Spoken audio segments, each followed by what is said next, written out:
The continuous attacks in Benue need to be tackled head-on, as insurgents have continued to cause havoc in the state. This week, suspected armed herders invaded two communities in Gwe West and Ekpa local government areas of Benue State, killing no fewer than 43 people. In the Sunday attacks, the suspected armed herders stormed Share and Swam, a suburb of Naka town, and shot indiscriminately, leading to loss of lives. The insecurity in the state has prompted the Chief of Army Staff, Lieutenant General Olufemi Oluyede, to temporarily relocate to Makurdi, the Benue State capital, due to the incessant killings of innocent villagers by herders and militia groups. Further findings revealed that the Army Chief also ordered the deployment of more troops to the state to give the militia and other armed groups terrorizing the people the bat of their lives. Joining us on this show this morning to discuss the security situation, the presence of the military chief, and partnership with the state government to help their fight against the insurgents in the state is Omale Oga Matthew, Commissioner for Power and Transportation, Benue State. Welcome to the morning show, Mr. Matthew. Good to have you here. Yeah, good morning to you, Mr. Abati, and your team at the studio. Good morning. Thank you very much indeed. Good morning, Nigeria, and it's nice having this interface with us again. Well, very quickly, I mean, if you could just, as a person on the ground, they say, there's the man who is in the arena that feels it.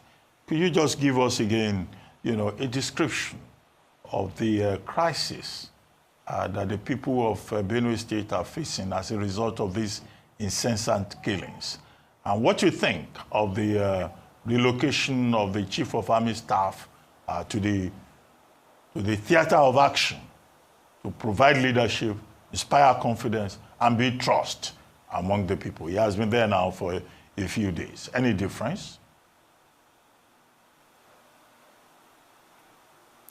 All right. Let me say a very big thank you for this timeout and the opportunity to us, the good people of Benue State, the government of Benue State, ably led by His Excellency Dr. Hyacinth Yoniam Alia, who is steering the ship and managing the entire situation, including that of insecurity in Benue State. My name is Honorable Barrister Omale, Commissioner for Power, Renewable Energy and Transport. Incidentally, from Ekpa local government, one of the two local government that was hit in this last attack by these invaders. Again, it is correct that the state of insecurity predicts this administration of Hyacinth Yoniam. We have lived with them, we have lived with this in recent times, and at the time we came in laboriously, the government of Hyacinth Yoniam has been able to manage the situation and bring it to a very minimal level, notwithstanding the incessant incidents as recorded, even that of the recent one involving Naka in a community in Edikwu, in Ekpa local government, respectively. The states of insecurity in the states before the assumption of office of His Excellency then will have a flashpoint of about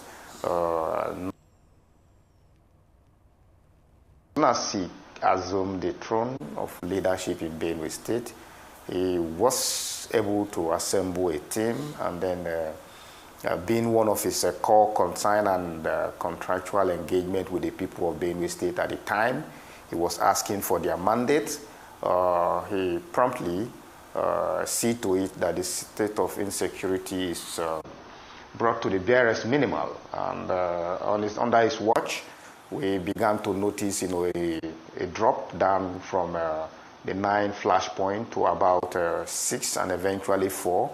And as we speak now, it's picking up because of the recent regrouping and launch of unwarranted attacks by these marauders and invaders of our lands.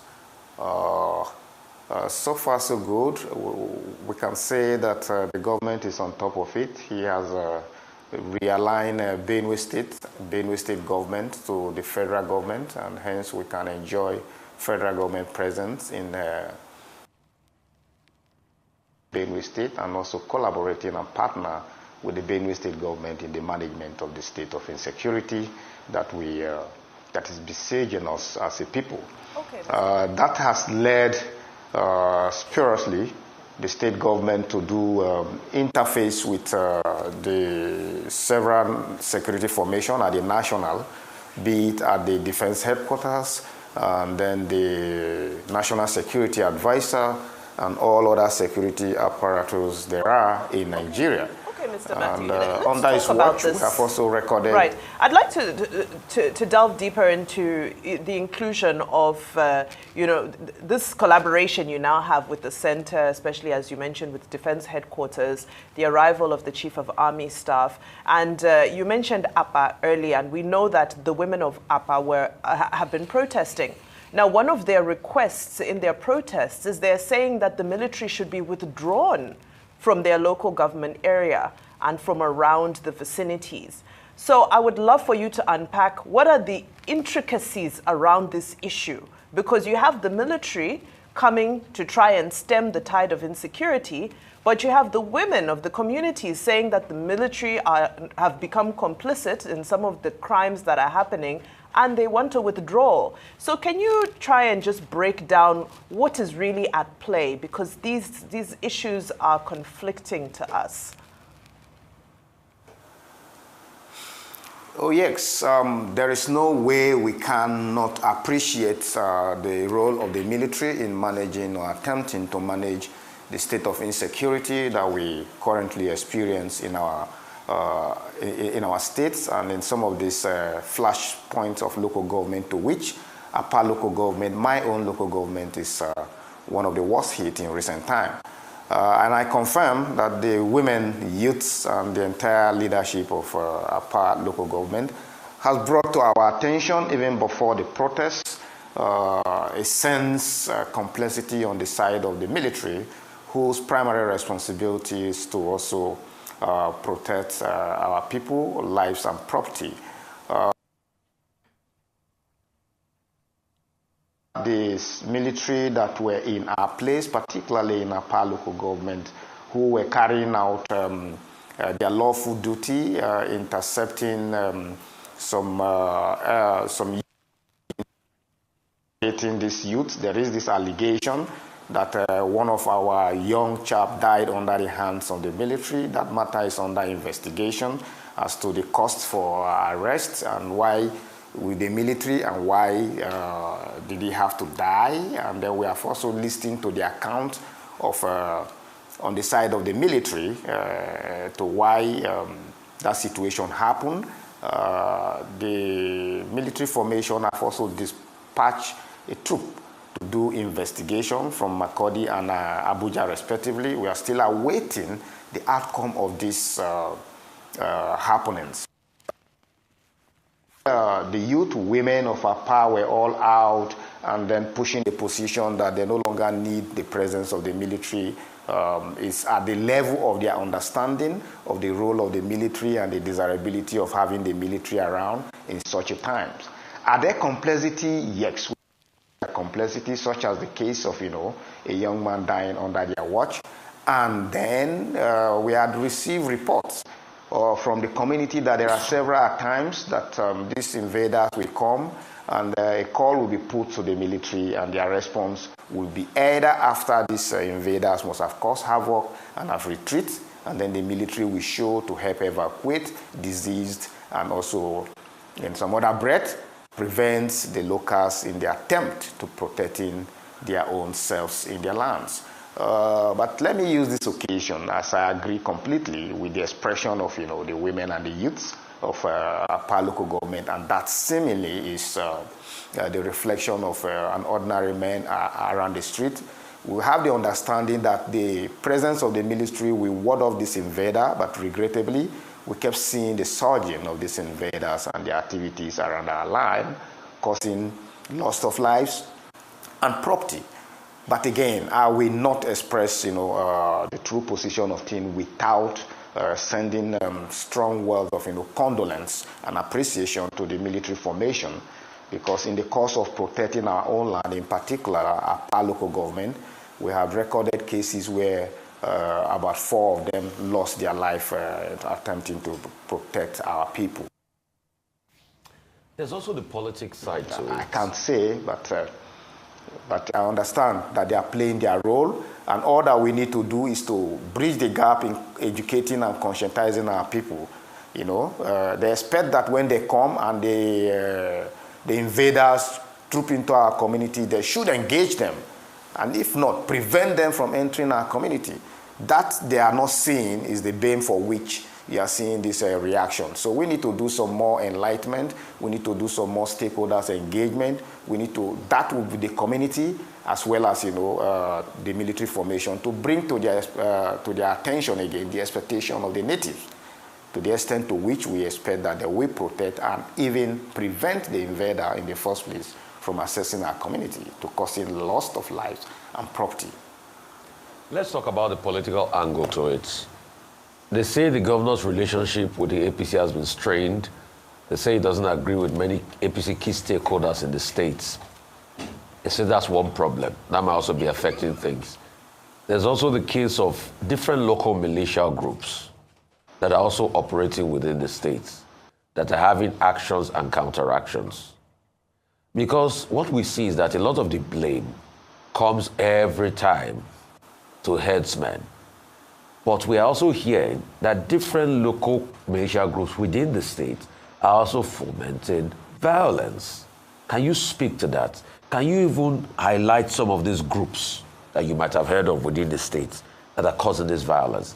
And the governor also has a strained relationship with his fellow APC members in the state. How that is also adding and fueling all of this crisis? Because there's been calls in some quarters for state of emergency. All right. But we don't want to amplify those calls. There's been calls in some quarters for state of emergency in the states. All right. Of course, the issue of political environment and its intricacies are very normal in the political space. And Benue State is not an exception. Politics being a game of interests that aggregates several and diverse people who have their shared interest and opinion on how things should be done, will necessarily generate some conflict or differences, as the case might be. That is what we're currently experiencing in APC in Benue State. But I can tell you and confirm to you that His Excellency the Governor of Benue State, Reverend Dr. Hyacinth Onemelia, as the leader of APC in Benue State and under his watch, has very well brought every of these interests to the table and managing it to the best of his ability. But again, as a political player and was one who have stayed around the space for a reasonable time, I can understand again that the sheer ground for this perceptional representation that the governor is not with APC in Benue State, or that is not managing APC, or APC is not under his control in the state is not a statement of truth and can never be a true representation of what we experience here in Benue State. What is accounting for this that we can begin to hear some other players in the APC fold largely is because they have not come to terms or realized that there is a shift in leadership and that a new sheriff is in town. APC is a party that aggregates all shades of interest, like I said, and by our structural arrangement and formation. Because every one of them that speaks or now say that APC is under the leadership of His Excellency is not leading or is not driving us or bringing the necessary cohesion are missing the point. I say so because of all of them, including anyone who says so or sit in Abuja and says so. I pride as one of the oldest members of this party, and I can tell us that we have watched from opposition into when we got into government with the then governor, or Tom. By APC programming and principle, the governor is the leader of the party in the respective states. And that of Benue State cannot be an exception. It is for those who were former governors or those who rode under the back of the governor to whatever political position they are to acknowledge in this fact that there can only be one political leader in the political party of APC, and it rested and versed squarely on the table on the seat of the governor and subscribed themselves to this leadership that the governor is providing as per the manifesto and the constitution of the party APC, then we can all be fine. It is within this contestation that these differences are brewed, where some people see themselves as overlords. And we bring that contestation to a close that is a misnomer. It's only if they can accept the reality that, oh, the leadership of the party and the government is in the hand of the governor, then we can all be fine. But I can tell us, so far so good, the governor is doing well. And to say that the governor is not in alignment with the party is not also correct. We have seen repeatedly a very cordial relationship with the governor of Benue State and the leadership of the party, the membership of the National Working Committee of our party, who are the administrator of the party, enjoy a very cordial relationship with His Excellency the Governor and the government of Benue State. This I can attest to by their visit and participation at all state program and events. And then they have also come at several and diverse times, passing a vote of confidence on the governor of Benue State, reaffirming the position of the party on His Excellency the Governor of Benue State as the leader of the party in Benue State. It is only at the point where those who are in political position, either at the Senate or at the House of Rep or at the House of Assembly, come to the terms that this is the position of the party, then we will not be having this kind of context. And again, let me quickly douse the call. Yes. Go ahead. But I want to also move to the question. Let me quickly douse the call for state of emergency. Yes, please. Yeah. So that was the call on state of emergency, on and go to the local militia group, highlight what is really happening. Because we've just been hearing herdsmen, but a lot of people are saying that's not the case. And there are also local militia groups. And please, if you can do that quickly because of time. Thank you. All right, yeah. The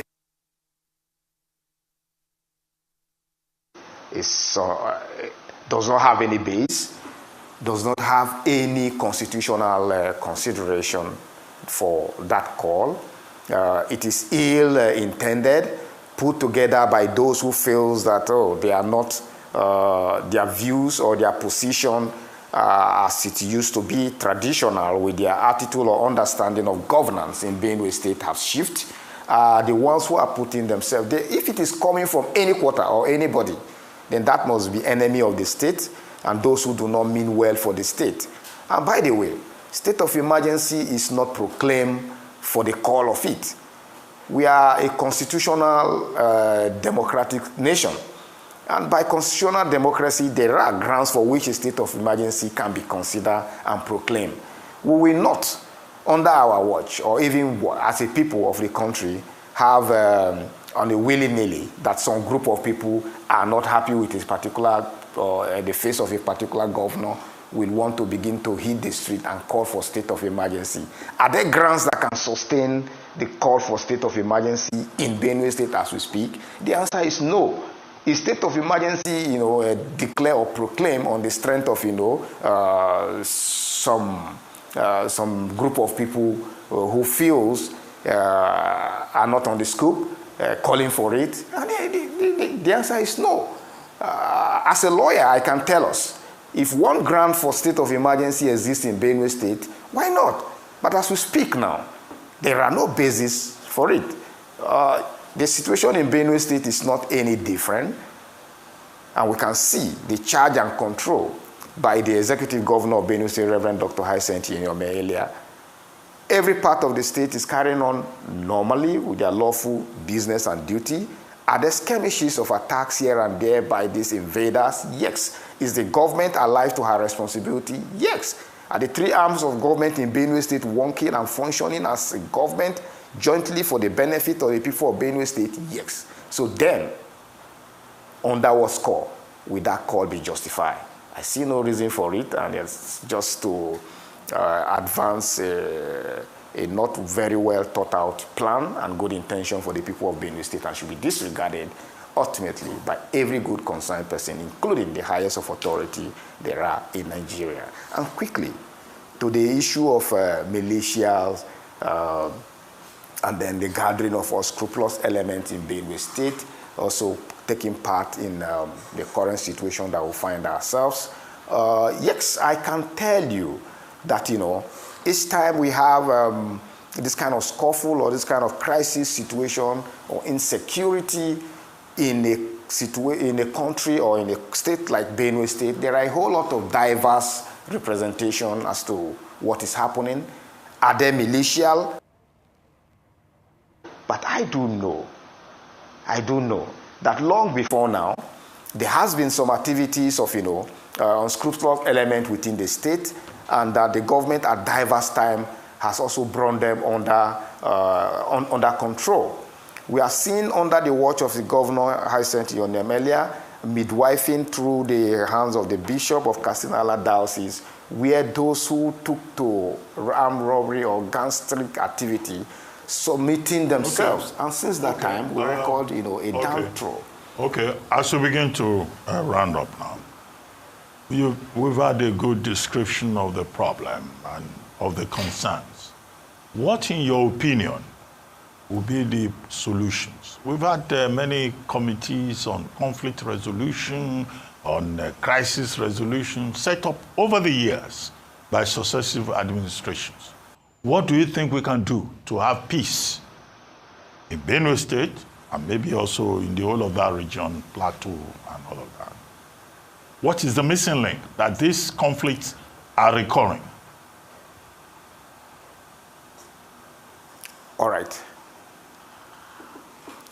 Thank you, Mr. Abati. Yes, again, let me quickly, in an attempt to providing or providing solution to where we are managing the state of insecurity in Benue State, and by extension to every other part of the country in Nigeria, to douse or put the issue in perspective, that the visit of the Chief of Defense Staff to Benue State was not a relocation to Benue State, that he came on an operational visit. And upon his visit, he had a closed-door meeting with His Excellency, the Governor of Benue State, and then proceeded to also have an expanded one with the security heads, and then informed the Governor and the people of Benue State that he was going to visit the scene of event to have an on-the-spot assessment of the situation. And to that, he went to Naka, and there he closed his visit. And the next day, he took his exit out of Benue State, and I can assure you that he should be in his office in Abuja as we speak, and in any other part of the country that this work takes him to. He brought goodwill and brought a message of solace and succor to the people of Benue State, and that of reassurance of doubling the presence of his people, and also took the message of the Benue people back to his formation that, there is a need for proper orientation and engagement by the military formation in an attempt to managing the state of insecurity in Benue and in any part of the state. My quick solution, or my quick recommendation for how this situation can be managed will be that of, intensive and sincere stakeholder engagement, where truth will be put to the table and fault will be accepted by all concerned, and then there will be a reconciliation by everybody. And at the point that we are now, we cannot resolve it by, fierce engagement of one another. I can see what is termed to be a reprisal attack. It started from header farmers crisis, and now it has gone into banditry, it has gone into kidnapping, it has gone into raping and all other form of criminalities. So therefore, a non-kinetic means might not necessarily bring us to a peaceful situation where all will live at peace with one another. So my recommendation would be for a sincere roundtable engagement, where protocols can be established where we can also monitor ourselves to observe these rules. All right? We are a country governed by a constitution, regulated by other international relationships that allow for movement, all right, and that allow for carrying out of, free trade by every consign. This understanding must be put on the table.